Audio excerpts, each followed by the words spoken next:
मुख्यमंत्र्यांनी समाजाची घोर फसवणूक केल्याची भावना तर आज मराठा समाजामध्ये आहेच, परंतु आता 2-3 दिवसापासून टी व्हीमध्ये ज्या बातम्या पेरल्या गेल्या होत्या की हैदराबाद गॅजेट लागू केलं जाणार अशी काही सूत्रांकडून माहिती आणि अशा बातम्या मीडियाच्या माध्यमातून पेरल्या गेल्या होत्या. याला मीडिया जबाबदार आहे, सरकार जबाबदार आहे. म्हणजे एकीकडे देणार आहेत असं म्हणायचं, उपोषणाला बसायला प्रवृत्त करायचं आणि उपोषणाला बसल्यानंतर मात्र सपशेल दुर्लक्ष करायचं. या सगळ्या सरकारच्या भूमिकेकडे कसं पाहतो?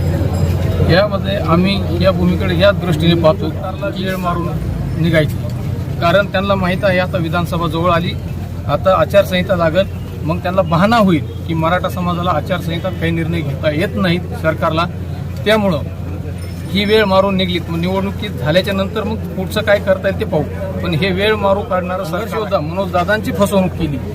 परंतु पुन्हा एकदा मनोजदादांनी त्या सरकारवर पूर्ण विश्वास ठेवला होता की व शिंदे साहेबांनी शिवाजी महाराजांच्या समोर शपथ घेतली होती की मराठा समाजाला आम्ही न्याय देऊ. त्यामुळे मनोजदादांनी 2 पाऊल मागं सरकले आणि पुन्हा सरकारला वेळ दिली. त्यांनी वेळ मागितली, त्यापेक्षाही जास्त वेळ दिला, पण सरकार काही त्यात कामयाब झालं नाही.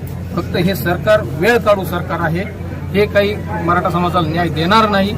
असं हिकाच्या वतीने आणि मराठा समाजाच्या वतीने व शेतकऱ्याच्या वतीने तुम्ही गोरगरीब मायबाप जनतेच्या लेकरांना न्याय, तुम्हाला या महाराष्ट्रातील मराठा समाज आणि या महाराष्ट्रातील जनता तुम्हाला येत्या विधानसभेला 2024ला नक्कीच धडा शिकवले गॅजेट लागू करायचे. आमच्या दादांच्या ज्या मागण्या आहेत तत्पर मान्य करा, अन्यथा तुम्हाला पुढच्या परिणामाला समोर जावं लागेल. जय हिंद.